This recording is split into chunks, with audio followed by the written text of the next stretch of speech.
Um, so we wanted to share some insights that all of these guys have had from building products, investing and all these things. And so we thought we usually do a closed room session. So this time we thought we should invite a few people, and so we've just had so many people. And my name is Jayadevan. I write for ET. A lot of other ET journalists around here, and few startup people building products as well. So so if we can start off quickly by one small round of introductions. So we can go like this, and probably tell us a little bit about what's your bragging right. Shamik. So I'm Shamik Sharma. I'm the Chief Technology and Product Officer at Myntra. I've been at Myntra for about 3 years. Bragging rights, I guess, we were the first company to go mobile app only. Right? I don't know if that's bragging rights or not. But before that, before Myntra, I was mostly in the Bay Area, working at various startups. The startup I was working on just before Myntra was a company called Lightro, which I don't know if a lot of people have heard about, but it's a 3D camera, uses something called light fields. It won the Time Magazine Invention of the Year award in 2011. So that's my bragging. Yeah. Amit. Great. So I'm Amit Somani. I'm a managing partner at a seed stage venture capital firm called Angel Prime. Technology product person by background. Like Shamik, I was in the US as well for a long time, almost 14 years in the US, mostly in the Valley. And worked at Google, MakeMyTrip, and now Angel Prime. In terms of bragging rights, I would say one of the products I worked on eventually went on to win the Google Founders Award, which I think has been only given less than a dozen times in Google's history. It was completely conceived and done out of Bangalore. So we were very fortunate to be a part of the team. And then of course I was part of MakeMyTrip, which we had the fortune of going public on NASDAQ. So that's me. My name is Alok. I was the CEO of Recharge, and before that I was Chief Operating Officer of Redbus, which is the bus ticketing portal in the country. And before that I used to be together in Google days. My bragging right is that I learned mobile at Google when the mobile revolution was just about to happen. So I could remain relevant in the industry for a few more years because of that experience. My name is Brij Vasim. I'm part of Rebright Partners. It's a Japanese venture capital fund. So I head their investments here in India. Before that, I was part of GSF, which is an accelerator program. I was part of the early team, set up the program in Bangalore and headed that over here. Been part of startups for the last 10 years. I was also in the US for a long time. Bragging right, I don't know, I mean I'm the youngest of lot, I don't know if I have too many of those, but Alok is offended. I think so, I'm not sure now. I was part of early team at Little Eye Labs. I did biz dev for them and they were acquired by Facebook now. Okay, fantastic. So really awesome panel here. Just quickly, so Shamik, you are the man of the moment here because of the topic we have. So the topic is, as we've all shared with you, is web versus mobile, and you were the first Indian company to just kill the website and do a complete mobile presence, and then there was a lot of debate. We all wrote about it. There was debates on Twitter. A lot of fights happening. So, it's a question to you, Shamik. What was the thought process behind it, and what was the impact? And now it's been probably a couple of months since you did that. A month, actually. Yeah. So, what are you seeing, in terms of learnings and? Yeah, I think I've been probably the most hated man in India. The product sells for a while now, the last month or so. But just walk you through the thought process, right? First of all, we looked at the data, right? And I think the data has been quite publicly announced what we have said. At the time we made the decision in about April-ish, the traffic was 90% coming from mobile devices and the revenue was 70%. But more than that, right, it was the trend. That same number had been 10% a year ago. So when you just draw that line, right, 10 to 90, and you say where it's going to go in 6 months from there, right, it was quite obvious where it is going to go. A year ago, we had shut down our IE6 browser support. Nobody complained at that time. Nobody tweeted about it or anything else, right? But if you just draw that same line, right, it had in that same IE6 territory, right? But that itself is not sufficient. It's a necessary condition. This is what the data is showing. But the further thing is, we started thinking, okay, if this is where the world is going to go, then, and if we were to build a Myntra today, how would that Myntra look? Right? And we realized that it isn't just a condensation of the web into your phone, which is what Myntra today looks like, even today. We said that a mobile-only Myntra would look extremely different, significantly different than what it looks today. And as soon as we realized that, we said, hey, you know what, just forget what we have, let's go build that. And that's kind of what drove the decision, right? It isn't about the money, it isn't about the revenue, it isn't about this thing, it is just the realization that if we don't build that, somebody else is going to build it, and whoever builds that is going to be the winner, right? So if this is where the market is going, we need to do that, because that is what our customers are asking for. So when you see Myntra today, you might say, oh, it's not very different, why did they shut down the thing? But that's not the reason, because we wanted to build the Myntra of tomorrow. So the data that you had clearly suggests that India is a mobile first market, or is it like a mobile only market? It's a mobile only market. Yeah. Okay. And as investors, what are you seeing? When you look at a company, do you give more weightage for mobile only kind of company? What do you what is your perspective on this? Sure. So certainly on the consumer side, if the entrepreneurs doesn't have a mobile strategy, mobile product, mobile thinking, if I can call it that, then we're not even interested to even have the conversation really, right? Okay. And literally some meetings can go very abruptly sort of south. But that said, and Shamik and I talked debate about this offline quite a bit, I do think we're not necessarily mobile only, and I'll sort of divide that into little sub-parts, at least as it pertains to startups, right? Because for startups, the discovery and the distribution problem is very immense, right? If you're a Myntra or a Flipkart or a FreeCharge or whatever, right? You have ability to get distribution potentially, right? As a startup, you're starting, right? Like two guys in a garage, right, or whatever. So how do you get your mobile solution out? Right? You need to get it discovered, whether it's the App Store or the mobile web. So I think having both a mobile web and a mobile app strategy, right, which is different than saying, so I'm completely with Shamik on the, desktop is dead. It's been dead for a while, right? I mean, India's been stuck at 15 to 20 million monthly active users on the desktop for the last 7 years, and probably now declining from recent data, right? Even more. So that I buy, right? But I think you need to have both a mobile app and a mobile web strategy, if I can call it that. And definitely, if you're doing anything where you're not taking mobile, then it's a huge red flag right now. So that's where the puck is going. That's an interesting point. Yeah. So I agree with whatever Amit said. What I'd like to add is from our experience, our portfolio companies in Southeast Asia. So most of our investments have been in Southeast Asia for the last 4 years. 15 companies across Indonesia, Malaysia, Thailand, Philippines, Singapore. Half of them being in Indonesia, the emerging market. And from our portfolio, about 70 to 80% of the traffic is mobile, right? But that is mobile web. Not as much of it is on app only. So what the experience that we've gotten from our founders is that mobile web is still not something that they can ignore. A lot of the discovery, as Amit said, happens on mobile web, and maybe when there is a transition point where when the consumer decides that they want to have the app experience.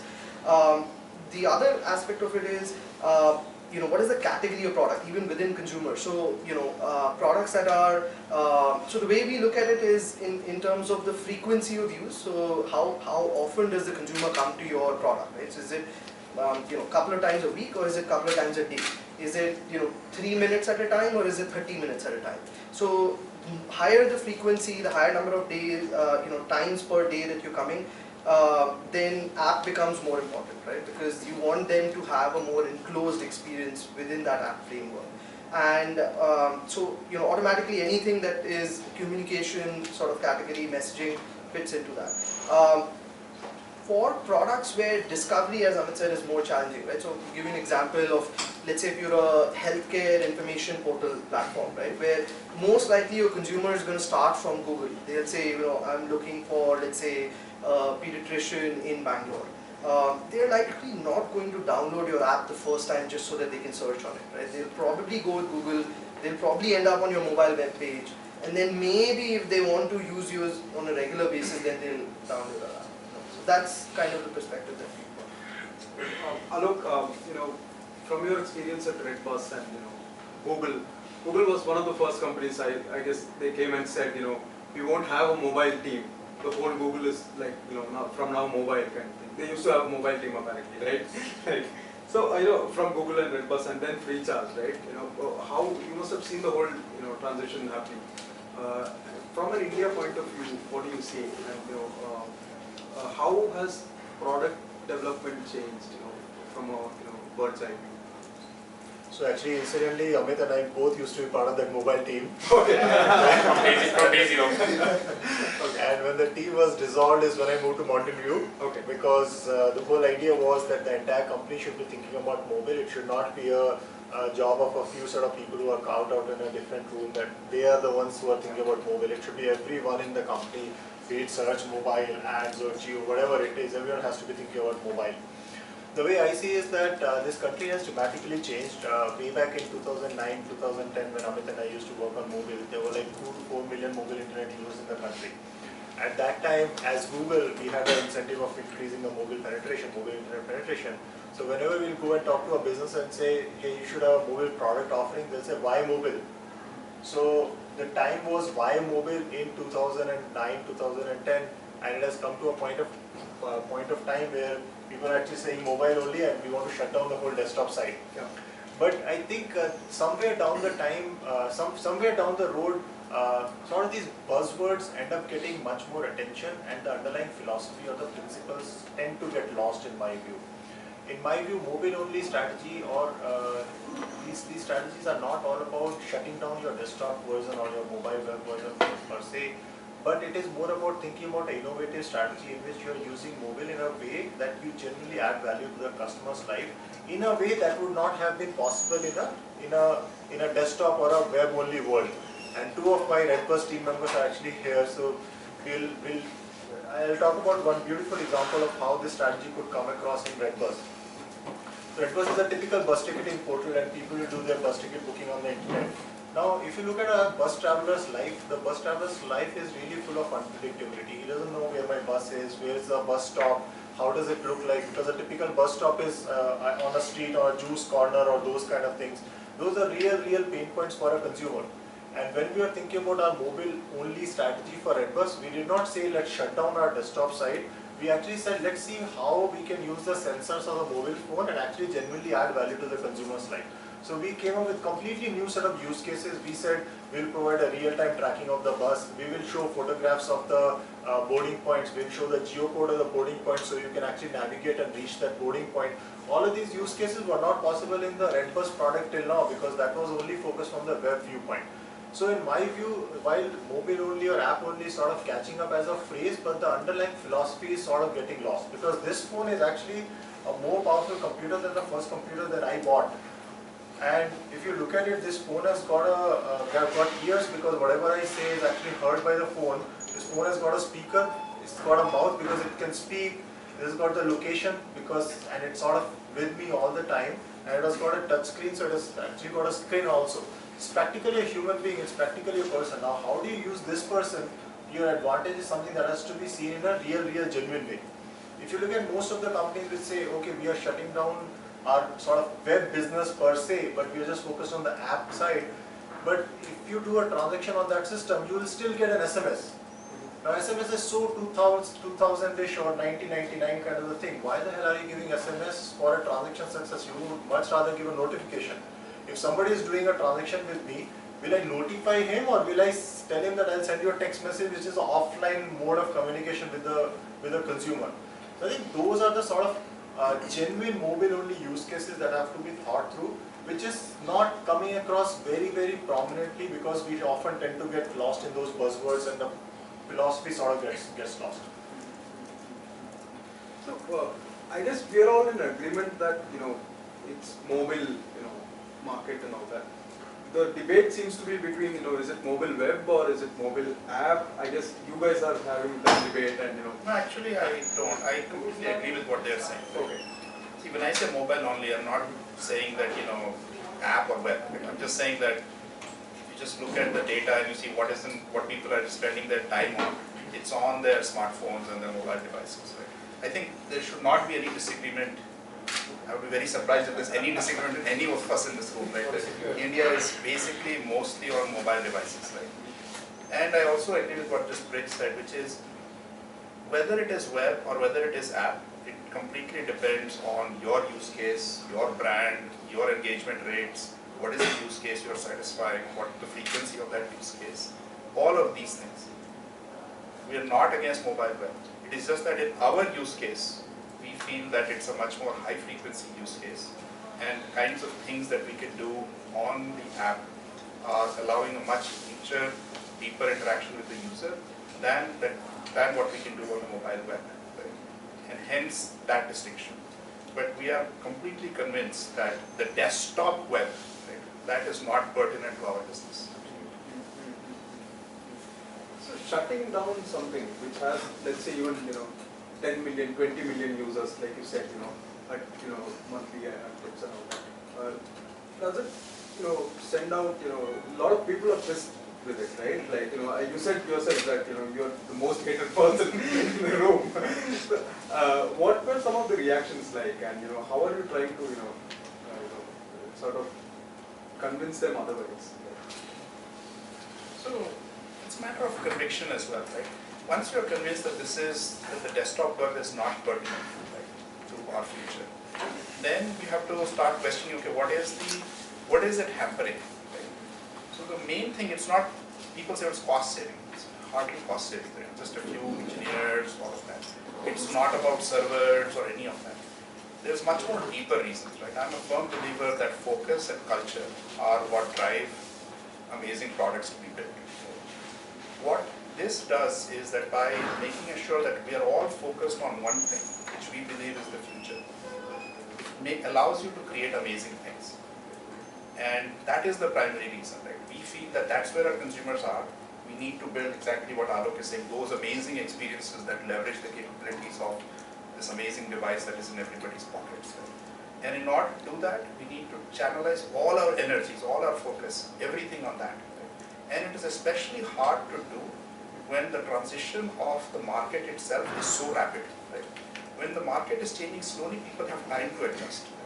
Unfortunately, in India, from a product perspective, this market has come like a tsunami. Right? It's come over just 12 months.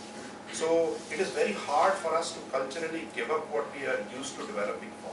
Every engineer, every product manager, every business person, every marketer still thinks and spends a lot of their time on the desktop.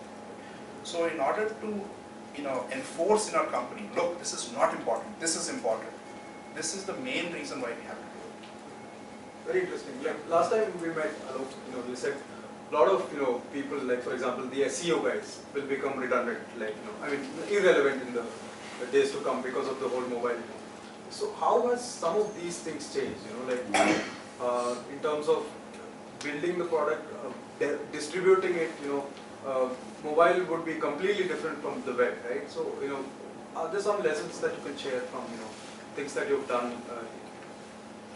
So I think what has happened is this mobile revolution, or the mobile app revolution per se, has rewritten a lot of rules. If you rewind back 10 years back and look at most of the financial sector and even our OTA business, right? We both used to be in the OTA business. The business would be very predictable. You spend money on Google, and every rupee that you spend on Google, you can have a certain amount of ROI expectation coming out of Google. You spend 1 rupee, you will get 1.01 rupee worth of value from Google. You employ a very strong SEO team that will do a kick-ass search engine optimization, and you'll have a predictable business coming in.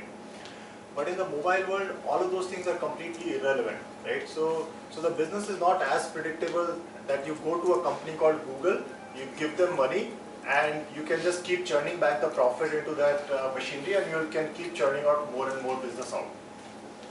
The mobile revolution is basically detaching all of those things, and it's making people think from the first principle as to, if I'm building this product, what is the right and the best way to create adoption for this product among the consumers. Yes, there are avenues like Facebook app install campaigns, etc., but those are super expensive and not really affordable by an early stage startup. Maybe a late stage startup can actually afford that to get further scale. So a lot of those first principles based marketing approach has to be adopted now, compared to those cookie cutter approaches which got developed in last 10-15 years over Google as an ecosystem, right? So you have to now think, how do I actually create word of mouth, which is the most fundamental principle of marketing? How do I actually ensure that the customer actually retains with me, which is one of the most critical aspects of how you build your product. So you have to ask these fundamental questions, and then you can actually expect to grow rapidly. Another thing that has happened is that with this mobile and this whole virality and those kind of things, the growth cycles have sort of become extremely, I don't know how to say it, but very, very high leverage thing. Either it goes very high or it doesn't move at all. So earlier you can sort of make a mediocre business by just spending some bit of money, but now if you are actually very appropriately able to deploy these first principles, you can actually become an overnight success, and you can become a great business overnight. But otherwise you will pretty much fumble and you will not be able to make any significant business at all. So the risk has gone up, the magnitude of success has gone up dramatically, but at the same time you have to start thinking from the first principles. That's interesting. Like Flappy Bird was an overnight success, right? But do you know why it became a success? If I knew that, maybe I would be earlier started. Maybe I can add something in there. So I think in the mobile world, I think there is a premium to be paid for simplicity, and that product experience, a simple product experience, adds not only to your initial adoption but your eventual retention, right? So what we are seeing is, especially in India, there is a very high churn rate, even both for startups and even for established companies. I've heard cases where it's 70%, 80% plus uninstall rate, where you can build an experience which is simple. So just to give you an example, News in Shorts is one of the companies we've invested. It's a very, very simple news reading app. You just download it and you just keep flipping it, right? And very quickly you can read 10 news stories. So I think there is different target groups that resonate to different kinds of experiences, right? So maybe a younger audience which is more inclined to reading bite-sized news, and very simple experience resonates towards that. So that behavior, if I was a marketeer, I would want to go figure out how do I use Snapchat as a channel, and they begin to open up, right? Especially for demographics that I'm guessing folks like Mitra and maybe Recharge would be interested in. So I think you have to kind of figure that out. But the classic mechanisms, whether it was a SEO and this and that, those things of course are changing. And I think it's changing where even other folks are trying to figure out how do I sort of leverage these new channels. And just to reinforce the point, because most of us, if not all of us, are product people here, for the first time I feel there's a possibility that the product is the marketing channel, right? Because whether it is because of simplicity, whether it is because of the very mobile use case, whether it is frequency of use, so the product is the marketing channel, right? Didn't used to be the case. You could do a mediocre business and get away with it if you were effective. Now you can't, because you have App Store ratings, you have shares. 75 to 80% apps are uninstalled, right? The 90-day retention rate is less than 10%. So there is a ton of money that is being spent to keep these users engaged and active, right? You better have a lot of money. Right? The bank offers a fantastic product. The latter obviously is far more controllable, if I may, than marketing spend. I mean, just to get more clarity on this, you are not saying we are app only or we are mobile, right? So, like to his point, where tomorrow if a lot of people are on WeChat, you might as well be there, right? Is that the way you're thinking about Myntra as a Myntra's product strategy or the roadmap that's ahead of you? Yeah, I mean, for us, we are mobile. We are mobile now. We would actually be delighted to be mobile web also, if the mobile web offered us all the capabilities that I think it should have, but it's just a technical aspect that browsers actually have not developed fast enough, right? We have nothing against web, right? Mobile web would be an ideal platform to develop on if the mobile web had the capabilities we were looking for, right? And as if WhatsApp were to open up tomorrow, right, we would jump on it like anything, right? So yes, any and all channels to reach our customers on mobile devices would be valuable to us. These are all, if a watch came out and watch became popular, we would be on that. If anything that customers are using that allows us to reach them in ways that are pertinent to our use case and what the users think about when they think about Myntra, these would all be things that we would be on. Okay, that's a great question you asked, because I know there is, at least rumor has it, and I no longer have any relationship with Google, that they are quadrupling down their investment on the mobile browser, right? So Chrome for the mobile platforms, and of course, Apple will probably do some of that as well. So there's a lot more investment, so they will catch up, right? In terms of, and of course they also have vested interest because they search and discovery and ads, right? And even some of the deep linking that Google was the first one to offer on Android. So if you want to search for hotel in Goa, right? Today on search, a deep linked mobile app from MakeMyTrip or XYZ company would show up and take you straight to the Calicut Beach hotels, right? That was launched, I think, a year and a half, 2 years ago, right? Apple is about to launch that, I think, next year. So therefore, I think that there is a lot of interest and motivation, but I agree with Shamik that today the browsers leave a lot to be desired, right? It's just really, I mean, all of us who made any kind of payment on the mobile outside of the app experience know how bad it is, and without naming banks, pretty much customer of all the banks, this is horrible. So the browsers need to do a lot to catch up, and but I think it will happen. I think whether it gets exactly to the app experience or not seems unlikely, but from where it is, and this is no different than how the web was. If you looked at the web in 1993, 94, it seemed like Gopher with a pretty UI, right? And rating myself even more, but and then you got the interlink structure, then you got stuff, then you got JavaScript, then you got, so it became sort of richer and richer, and so I think this will also happen here. So. On that point, I'd just like to add, there are infrastructure issues on mobile platforms too. Like there are plenty of consumers that are on mobile but on lower end phones, so there isn't enough space to even download the apps. So they're likely to just have 3 or 4 apps to start with. And also the data issue, right? So if you're building an app that is taking up a lot of background, loading up a lot of background data, that's going to piss off a lot of your consumers, and they're likely to uninstall and never come back to your app if they figure out that it's your app that was using a lot of their data back, right? So I think I've come across anecdotally a lot of consumers that are concerned about this on mobile. So while your app gives you a lot of advantage over a browser, but if it's not optimized for that infrastructure experience, then that will also contribute to its low adoption. What is your take on 3G and then the 4G and all these things? Like people often complain that there isn't enough bandwidth really. They say it's 3G, but it's really not prevalent. So how does that affect an app strategy for a company? Love to get Shamik's point. I have a point of view, but he's the man in the hot seat. So actually, I think we have again another contrarian point of view at Myntra than I think the market. And maybe it's just because of our business. I don't think we are as much. We cater to a target audience that's young, a target audience that is more on Wi-Fi than typical consumers are. So there's a higher propensity to be on Wi-Fi than not. And also our belief is that the infrastructure issues that people see today are moving at a more rapid rate than what I think most media people would say it is. My belief is that 4G will come out very soon. It will be cheap. It will be awesome. Not a lot of people will have it initially, but it will drop down the rates for 3G as well. And I just think that the pace at which mobile is growing and all the mobile infrastructure, the devices are getting cheaper and so on, I think we are underestimating the speed at which all the infrastructure issues will get a lot better. And I don't mean just a bit better, I mean hugely better, right, in the next 12 to 18 months. Right?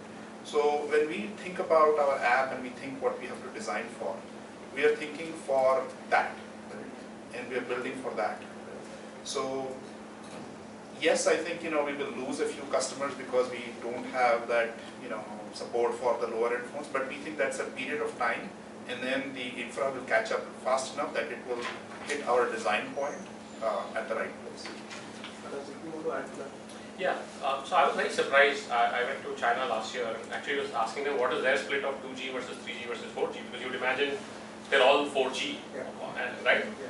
It turns out, at least in the travel sector, I spoke to a lot of travel companies, Ctrip, which is the largest one there, they, as of last year, which is what, 2014, still had about 70% people on 2G. In 2014 in China, which has 700 million monthly actives, right? And which is a little bit of a shock. So I do agree with this point that it depends on the demographic. If you're doing a high-end game which is on an iPhone or a high-end kind of Android device, then you could almost guaranteed expect 3G or 4G even, right? Because you want to buy a 60,000 rupee phone, you might as well get 4G, and I'm sure the telcos will be more than happy to sell that to you. I don't think, as India, we're going to get out of living with 2G, 3G and 4G for a while, and even more, my point got even more reinforced with the China kind of example. And maybe for certain things, you mentioned news and shorts, or, I mean, you guys are in the news business yourself. So if you look at certain examples like that, maybe people will want to have, a lot more people want to have access who may not have it, or who may not have access to Wi-Fi, or maybe on these micro data packs or whatever they're called, right? So I do think, depending on the use case, right? If you're doing gaming or high-end fashion, or maybe younger demographic or whatever, right? Then you say, hey, look, I can expect 3G and 4G. I think if you're doing more broad things, I think you'll have to unfortunately live with that entire spectrum. And of course, we all wanted to move to all 3G or 4G, but I think it's not that imminent. I think it'll take a few years, if not longer. I think one more addition on top of this is if you look at any country, the pace at which the wheel in that country revolves is very, very positively correlated to the economic growth of that country. And in today's world, that pace of the wheel is actually the speed at which the internet bandwidth is consumed in the country. So as the internet speed actually increases, people figure out more and more ways of using that speed for doing novel use cases, solving novel needs than what was actually possible earlier. For example, today mobile internet contributes to a large percentage of YouTube traffic, and it was not true till just a couple of years back. And YouTube has become a very, very prominent use case on mobile today. And as the speed goes up from 2G to 3G, and I fully agree with Amit that it's a long transition, it's not going to happen over time. Over a very, very small time period, it's sort of a long drawn process. But as the speed goes up, there will be completely new sort of economies which will start emerging in the country, which will be possible only on that speed. And another thing that I've sort of noticed is that the various design trade-offs that you make when you're designing a business and when you're building the product actually revolve around what is the speed at which your products are used. For example, what I've generally seen is that Wi-Fi, if you're doing your mobile app advertising, Wi-Fi is actually very, very ultra competitive, because there are games, there are WeChat, there are Hive, there are Line, there are all these e-commerce companies, and everyone is fighting for that Wi-Fi user to get an app download. If you are magically able to create an app for your business which is 1.5 MB in size, you can actually get that downloaded on top of 2G or 3G network also. And suddenly you realize that there is not much competition. So you now have an unfair advantage over your entire competition, because now you have a marketing channel, access to a marketing channel that nobody else has access to. And you can actually use that 2G and 3G. Your app download cost is dramatically lower than in Wi-Fi, etc., etc. So this speed actually determines a lot of ways in which you are making a decision on a day-to-day basis rather than just a 5-year long time horizon.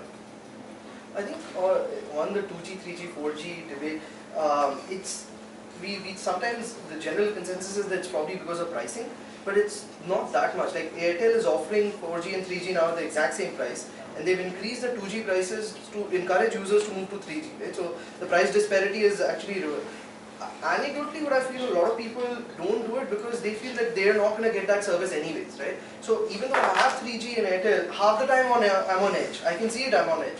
So that makes me wonder, like, should I upgrade to 4G? Because what's the point in upgrade to 4G? I might only be getting 3G all the time anyway. So until the telcos really optimize their infrastructure, and it's like in chicken and egg, right? They don't want to deploy until there are users, and the users don't want to transfer unless there's enough deeper infrastructure. We'll always, as Amit said, keep on these 3 different bands for a long time. I think there's a lot more complexity involved. By the way, on both ends of the spectrum, this is more a practical sort of, I think there are some startup folks here as well. So we used to make, and people used to hate me for this in my company, previous company, we used to make the engineers actually be on 2G. Half the mobile team was on 2G. Every day, all the time. Yeah. So they had to both build, develop, test, use it. And they hated it because it really kind of ruined their experience. But then our products work like a charm on 2G, right?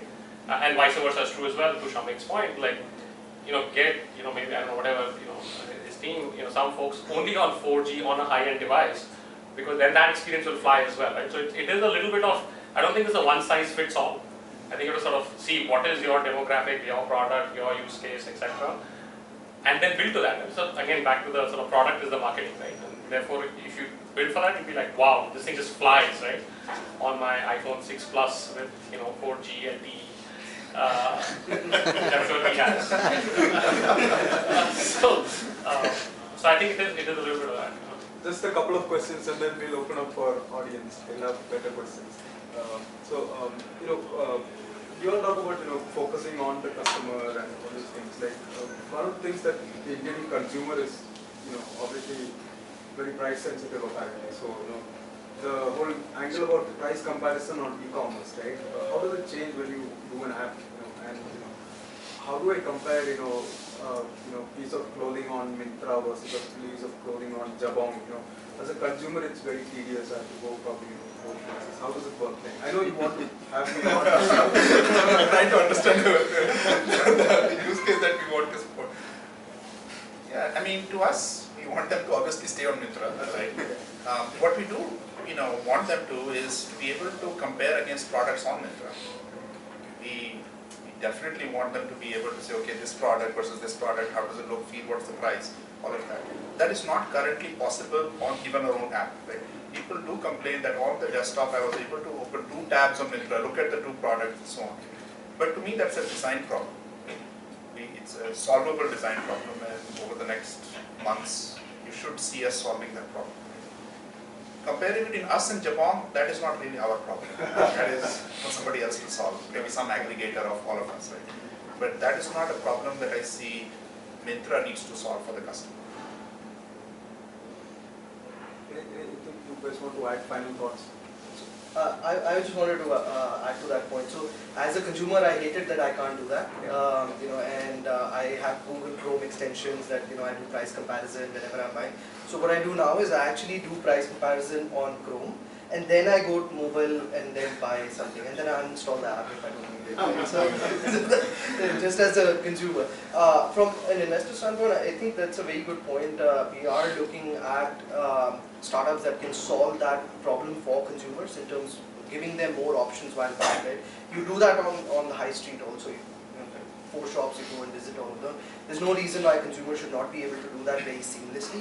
I've met a few startups. I've not seen anyone solve this problem very elegantly. But I think this is one of those problems that if a startup solves well, then there's a lot of potential. So the entire this affiliate and price comparison industry is getting disrupted because of mobile. So spread the word. Anything which is interested in solving that problem, there is a huge opportunity out there. It's a tough problem though. Okay, fantastic. Don't make it number 1.